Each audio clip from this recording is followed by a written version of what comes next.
Good morning. Welcome to the Unitarian Church of Lincoln. I'm Melody Vaccaro, a member of the Board of Trustees. I want to offer a special welcome to those of you who are visiting for the first time. I hope you will join us for coffee and conversation in the gallery following the service. We have just a few announcements before the service starts. Hospitality training has been rescheduled for the last Saturday of May. We need you to get trained to be an usher, greeter, or coffee maker on Sunday morning.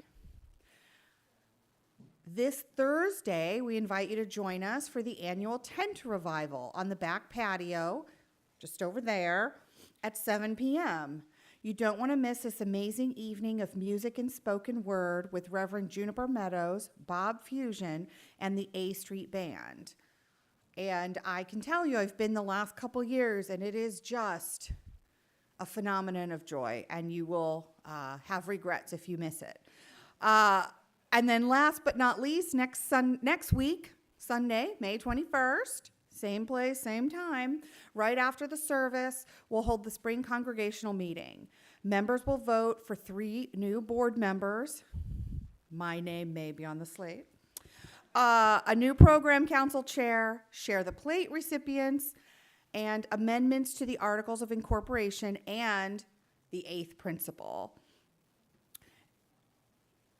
We will share the details of upcoming events in the Friday e-blast each week. So if you're not getting those, just make sure the office knows and we'll get you on the list.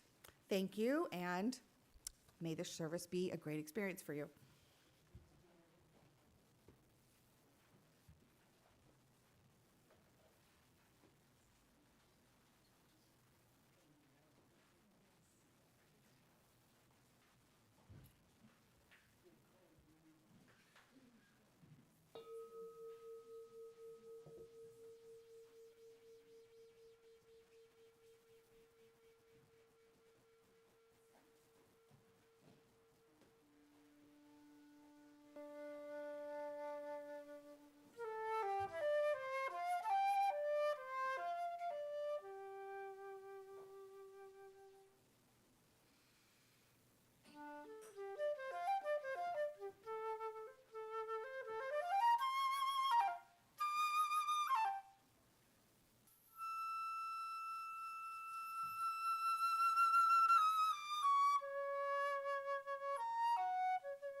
Thank you. That was beautiful, a beautiful start.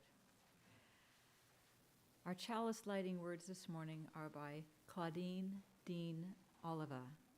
We light this chalice for mothers and mothering, to celebrate those who have taken on the task of nurturing a young one, baby, child, or youth into adulthood, to celebrate those who have nourished the light of truth and compassion in growing minds and hearts, to celebrate those who have committed time, money, energy to the growth of others in this world. We light this chalice to celebrate and hold dear this flame of love.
Good morning again. Welcome to the Unitarian Church of Lincoln. My name is Kathy Disney, and I am a worship associate of this church. And since I have the microphone, I have a very fussy little housekeeping sort of favor to ask of everybody here live in person. And that is, if you come in early, can you sit this way a bit? You know, come in, and sit in this part of the chair so that people who come in late don't have to crawl over you to get into chairs. It just makes us all feel a lot more welcoming if there are empty chairs available by the doors for folks who might come in a little bit late. Don't have to do it now, but just thinking in the future, if you could just do that, it would be a wonderful, welcoming thing. Now, step off that soapbox and get back onto this one. My name is Kathy Disney, and I'm a member associate of this church. Our settled minister, the Reverend Oscar Sinclair, is on sabbatical and away from the pulpit until July. I am joined on the chancel virtually this morning by Kiana Dene Perkins. Kiana Dene Perkins is a student at Starr King School for the Ministry. She is currently an intern for the Southern Oregon Partnership. She aspires to center the tenets of Unitarian Universalist faith in the fight for collective liberation. She lives in Ann Arbor, Michigan with her two teenagers and loves to be outside in nature. Over the past few years, the way that we have met has often changed. But whether in person, on Zoom, or on a YouTube live stream, or some way of being that we cannot yet imagine, worshiping together is a chance to deepen our connection with the sources of meaning in our lives, and to proclaim who we are and what we are about, throwing open the doors of our congregation and proclaiming the radical love and welcome that is the heart of our faith. The Unitarian Church of Lincoln aspires to be a loving community, uniting reason with spiritual exploration to transform ourselves and our world. We have a big vision here, and we know that creating a loving community begins with welcome. So whether this is your first time here or your 500th, if you come here hopeful or heartbroken, whatever your age, gender, skin color, whomever you love, you are welcome here. As we enter into worship, please take a moment to center yourself in this space. Find a comfortable place with your body. Take a few deep breaths. And let us continue with singing together number hymn 18 in the gray hymnal, What Wondrous Love. Please rise in body or spirit.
If anyone would like to come forward for the story, you're welcome to do so now.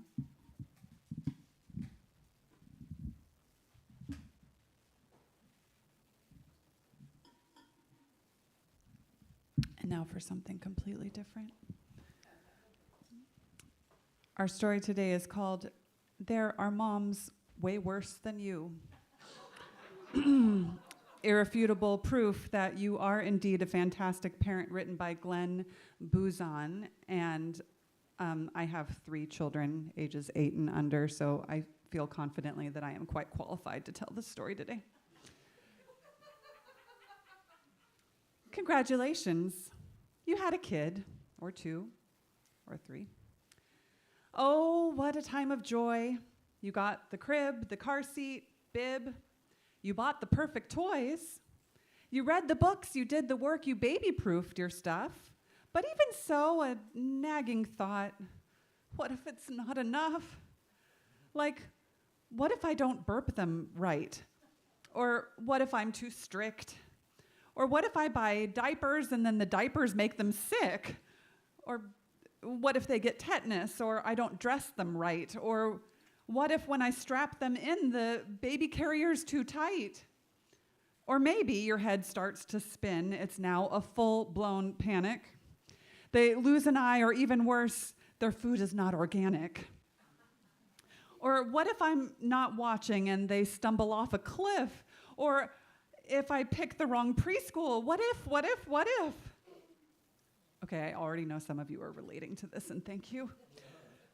Okay, calm down, take a deep breath. Exhale.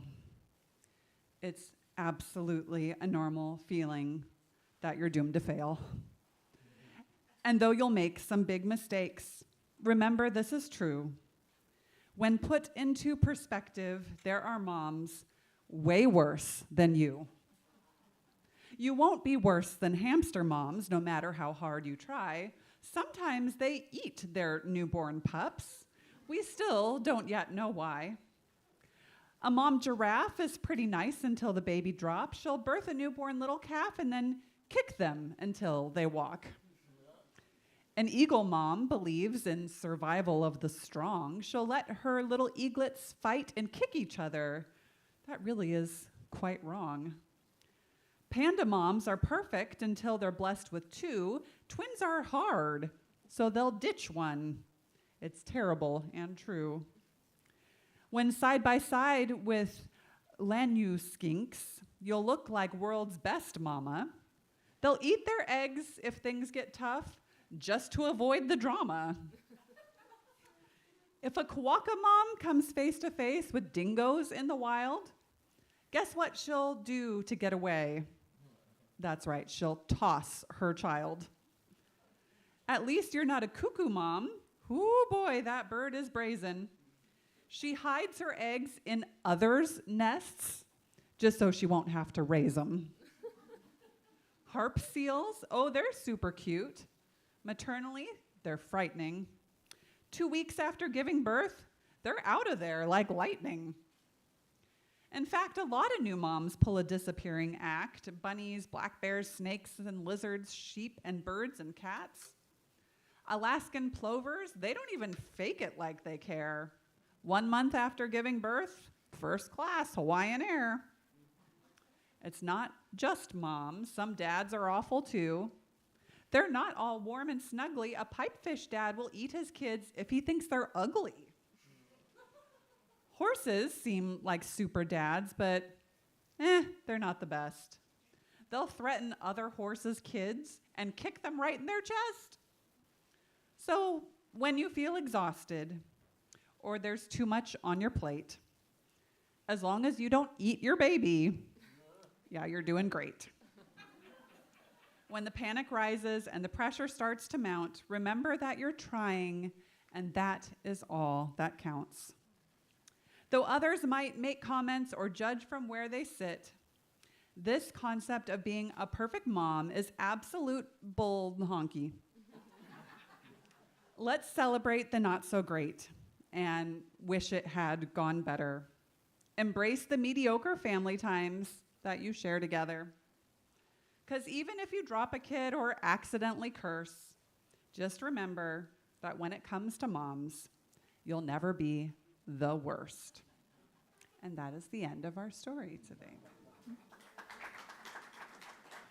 If you would please rise in body or in spirit. Our next hymn is number 357, Bright Morning Stars. And the children are dismissed to their class.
A central part of our services is when we gather together as a community to mark the moments of our lives.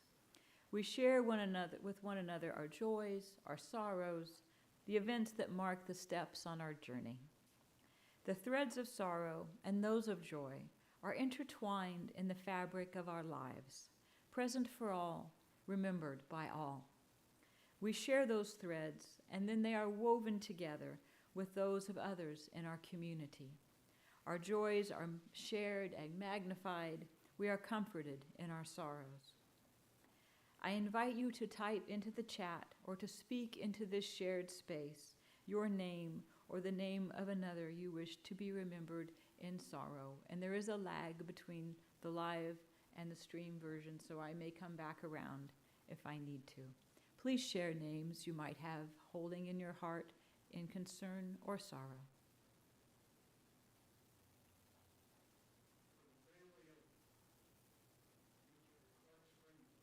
For the family of Mr. Clark Springman. And for the family of Charles Messenger.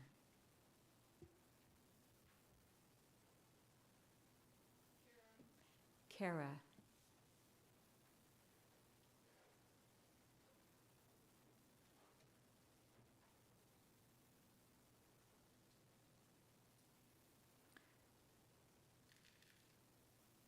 Joy is also a part of our community. I invite you to type into the chat or speak into this shared space your name or the name of another you wish to be remembered in joy.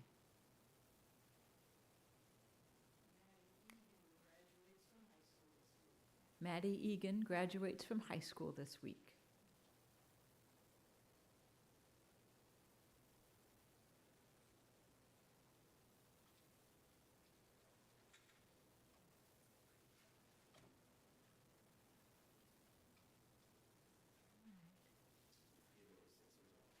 Theodore is 6 years old. A joy.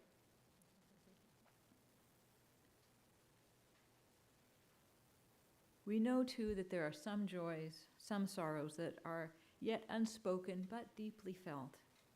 Let us hold a moment of silence for everything unspoken.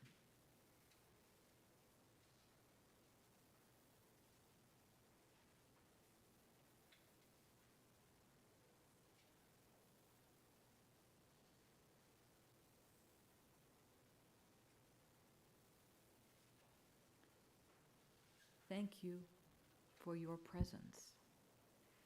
Now, if you would remain seated, we will listen to this beautiful rendition of hymn number 1026, If Every Woman in the World, sung by the Reverend Glenn Thomas Rideout.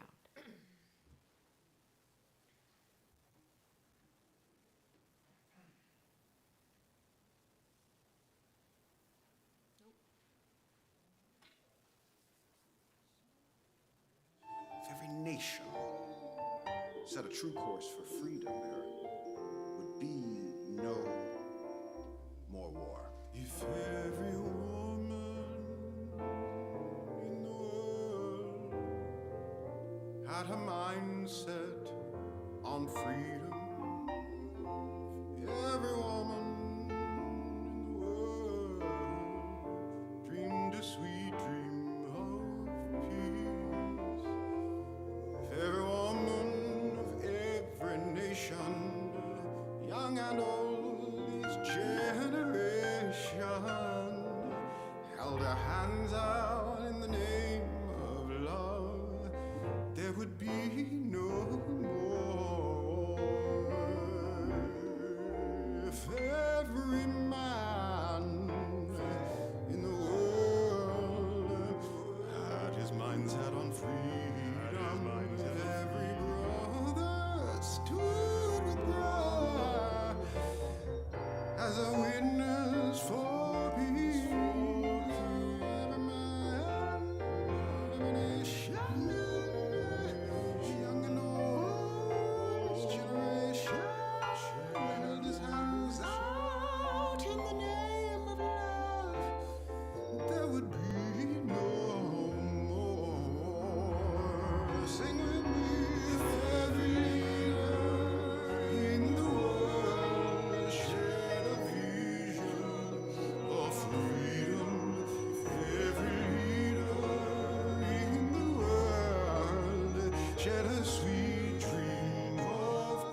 Each week, we take up a collection to support the work of this church and our partners in the community.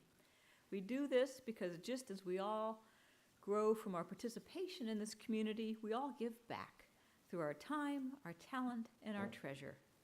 As the next song plays, the ushers will pass the offering plates.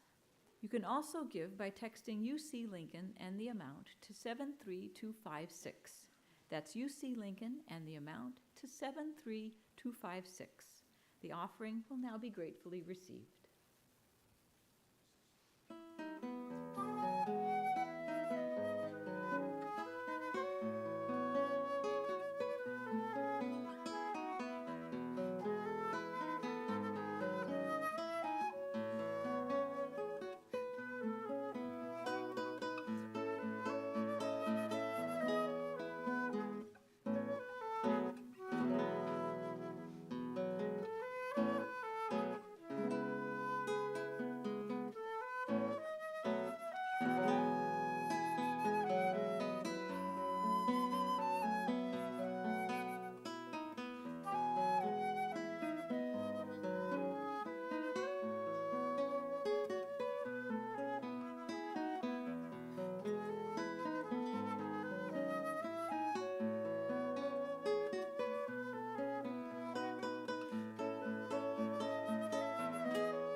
These words are from Kiana Dene. As a member of a family, you may have experienced the radical welcome of a new child, the way a whole family shifts to accommodate the needs of a little one. Caregivers offer support, and siblings find new ways to help. That new energy, those new roles, change us forever. We ask that you use this time and the words of the meditation to consider what radical welcome means in the context of the Unitarian Universalist liberal faith, to consider what it means to be forever changed by new energy in our church homes. Our reading comes from the book Wild Mercy by Maribel Starr. The world is burning, and if we have any hope of dousing the flames, we need to find ways to rescue ourselves and each other. As it turns out, to awaken mostly means to live with compassion and wisdom, resting in our interconnectedness with all beings, recognizing the truth of suffering, and dedicating ourselves to alleviating it wherever we encounter it. We are not waiting for some powerful, supernatural, perfected energy to come along and save us. We look at one another with all the imperfections and vulnerabilities, our mixed messages and hidden agendas, our startling, gorgeous, and fiercely honest wisdom. Connection is liberation. Cultivate it.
Hello, my name is Kiana Dene Perkins. This month, in our series called Manifesting Liberation, we will be exploring radical welcome. Before I begin, I need to call my comrades, elders, and ancestors into this space, making it holy, making it a temporary home. As a part of my sermon writing practice, I look at my own life and our shared culture to find a story, either personal or relatable, that I can use to draw you in, that also lends itself to the topic, and I build from there. This week was a little harder. In addition to having a message I wanted to share about the power of radical welcome, I also realized it was Mother's Day. What a tender day. Tender to imply that this day does not sit, land, fit, feel, or move the same for every heart. There is no universal way we as a collective experience Mother's Day. I call this an iceberg day. The tip is evident and simple. However, underneath there are layers of complex feelings and realities that make this day compound at best. Other days, iceberg days, include Father's Day, Thanksgiving, Christmas, and birthdays. I want to honor all the ways this day moves for people. Friends, wherever your heart lands on this iceberg day, know that your feelings are valid. Know that your full range of emotions, including joy and sadness, are good and right. May you take from today what you need. Now, as suggested in our meditation, let's migrate to the topic of radical welcome. I want to note that this sermon on radical welcome is interactive. I plan to ask questions, blending preaching and relationship reciprocity. Let our journey begin. For those of you who don't know, in addition to offering the community, your community, one sermon a month, I am also an intern with 3 communities in Southern Oregon. I want to tell you about the first time I visited them in person last September. I remember arriving at the Medford airport. I was scared. Seeing my teaching minister, Reverend Sean's face helped me calm down some, but overall my heart was pounding.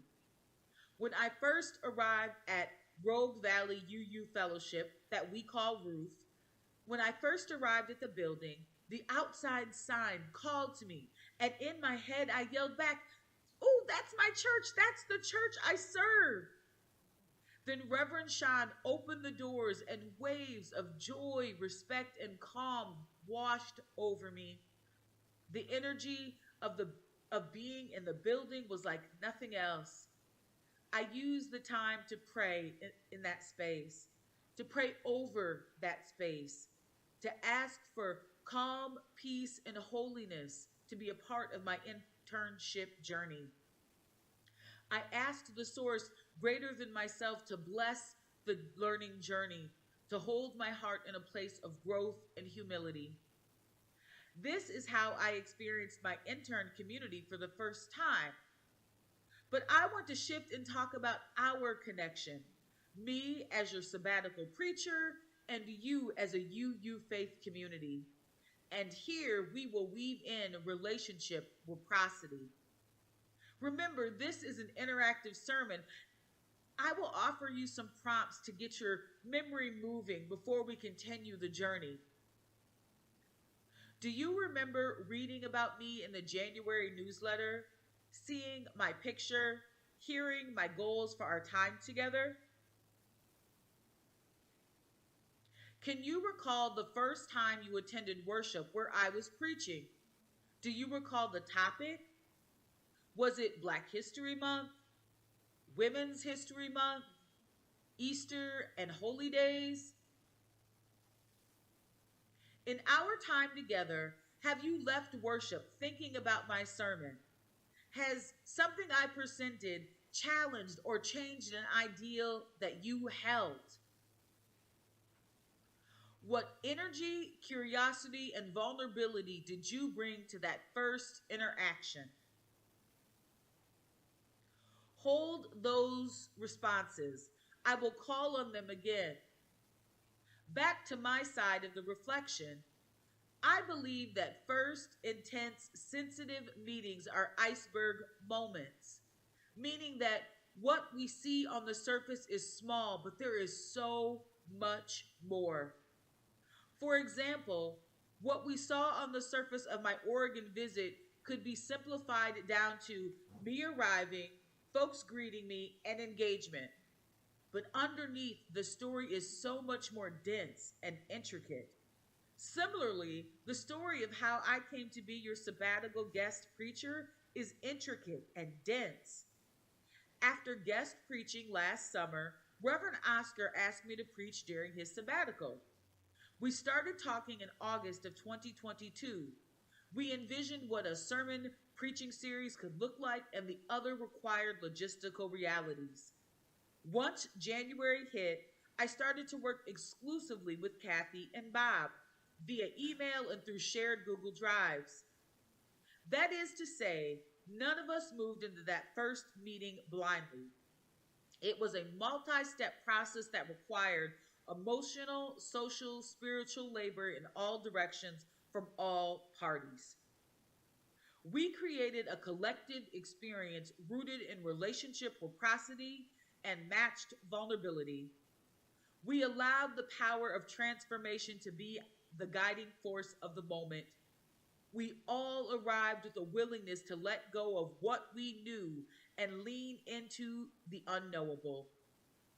So you might be asking, how does any of this relate to or connect to the concept of radical welcome? Let's look at the iceberg of radical welcome from the perspective of a visitor and from the perspective of the congregation. Visitor first. What steps might a new visitor take prior to showing up on our doorstep? The person has to make a conscious effort to seek out a liberal faith community whose values match their own. Learning more about UU's covenantal model as opposed to a creed model can be hard to understand for those raised in creed-based faiths. Next, let's assume they find a local church before committing to attend. They spend time on the website looking at the staff, the music program, social justice connections, information on families, Black, Indigenous, and people of the global majority, as well as GLBTQI people. They arrive that brave Sunday. They rally the energy needed to arrive, full of humanity and vulnerability. Now let's turn our perspective on the congregation. What steps might a church take prior to opening the doors on Sunday? The community has to make a conscious effort to be open to the visitors and new members. They have to be, active verb, they have to be a liberal faith community moving in ways that match their stated values. This is more than a banner out front. This is more than a Sunday service team. This is more than donuts and coffee. This is a deep, ongoing commitment to be in relationship with each other and local community. Standing in our principles and working towards justice and liberation. And the community must also be moving in respect to covenant as both a binding agent and healing balm. The community must consider their physical building and worship spaces. As a positive call out, I want to thank the building sextons, stewards, and cleaners who play a huge role in our ability to gather in safe, secure, pleasant buildings. Their work is hidden until it's not. They are critical to our radical welcome identity and success. Concurrently, effort is made to create spaces that are accessible in a wide range of ways. Mobility ramps, no-arm seating, hearing assistant devices, large print orders of service, single-person bathrooms, just to name a few. This is more than performative accessibility theater. This is deep listening to the unique needs of everyone who has gathered and includes the needs of everyone we hope to attract. The commitment to being accessible is one of the ways we live our principles. The fellowship must also consider their electronic footprint.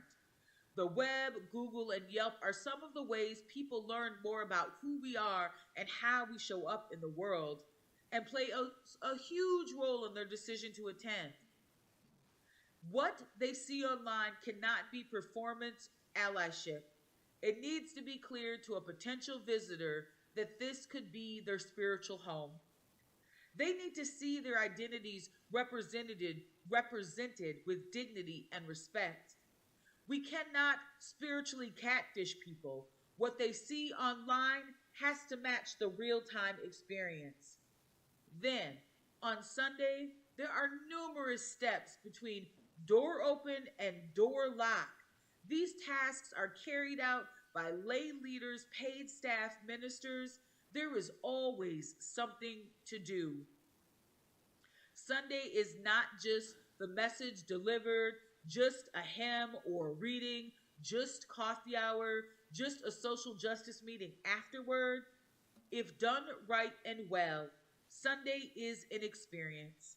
Sunday service is a brave, safe place where folks can take off their armor, take off the armor required to live in a world on fire, rest, and recommit to the work toward. Let me rephrase that, y'all. Sunday service is a brave, safe space where folks can take off the armor required to live in a world on fire, rest, recommit to work toward collective liberation for one more week. Radical welcome has nothing to do with the status of the doors and everything to do with the status of our hearts. Radical welcome is a moment of sacred alchemy. It is a doorway to relationship reciprocity. It is a spiritual call and response. It is the collective asking to all gathered, visited, new, seasoned, long timers. Are you open to transformation and a heart affirming, yes, I am? Too often we talk about radical welcome like a task to be checked off, when we don't give ourselves or congregations credit for the mass of the iceberg. And in turn, we also downplay the preparation and bravery it takes for visitors to show up and to be present on Sundays. Remember earlier I asked you, what energy, curiosity, and vulnerability did you bring to that first interaction? Find that answer again. Bring it to the top of your mind. I wonder, what if you infused radical welcome with that same vibration? What if radical welcome is a willingness to let go of what we know and lean into the unknowable? What if the goal of radical welcome is to be an active verb, to be transformed? I heard this quote from Tiffany Hines. It reads, relationships require healthy reciprocity. If you are always giving and never being replenished, you are not in a relationship, but instead are existing in a state of relational servitude. Being a member of a church, being a visitor, being a minister should not harbor any elements of relational servitude. We are here in service of each other, in service of spiritual care.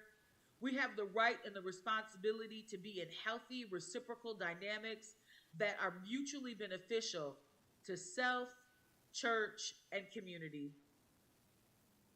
As we come to the end of the program year and start to gaze forward to the fall of 2023, we have a chance to consider how radical welcome and radical transformation will show up in our church life. We have time to make personal and collective plans on the best way to be active verb radical. We have time to name the theme of our 2023-2024 program year radical. Radical in how we engage our own spiritual practices, radical in how we steward the church with financial and equity stewardship, radical in how we make room for our current members, for new members, families, women, Black, Indigenous, and people of the global majority, and GLBTQI people. Radical in our hearts to be active verb, a part of the process of transformation. So, as we close this reflection, I want to keep in the spirit of relationship reciprocity. Let us engage in that spiritual call and response one more time. Is everyone ready? You ready? Are you ready to be transformed? And all the way in Michigan, I can hear your resounding, yes, we are. Let radical welcome be a part of how we serve you as a faith and the Lincoln community at large. Have a great Sunday and have a great Mother's Day.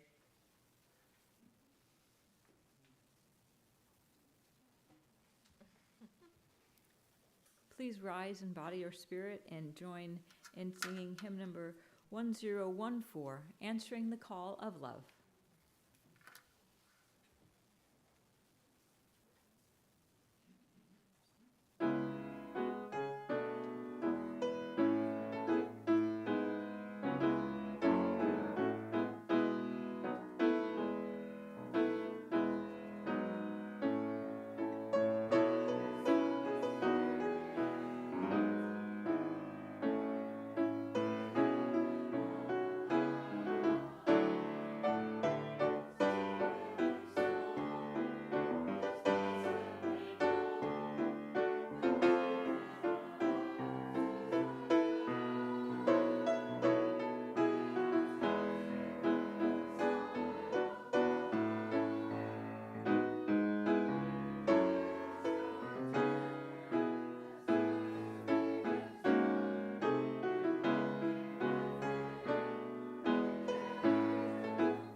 Thank you again to our musicians. So beautiful. Our closing words are by the Reverend Margaret Weiss. The church has left the building. The church is not a place, it is a people. The church is not only a steeple above the tree-lined streets and cars, rather it is a people proclaiming to the world that we are here for the work of healing and of justice. The church is not walls built stone upon stone, held together by mortar, but rather person, linked with person, linked with person, all ages and genders and abilities. A community built on the foundation of reason, faith, and love. The church is not just a set of doors open on Sunday morning, but the commitment, day after day and moment after moment, of our hearts creaking open the doors of welcome to the possibility of new experience and radical welcome. The church is not simply a building, a steeple, a pew. The church is the gathering together of all peoples and experiences, and fear and love and hope in our resilient hearts, gathering however we can to say to the world, welcome. Come in, lay down your heartache, and pick up hope and love. For the church is us, each and every one of us, together, a beacon of hope to this world that so sorely needs it.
fun. This is very playful music. Having any gigs lately together then? Well, this is number 2 here, and then Saturday we're playing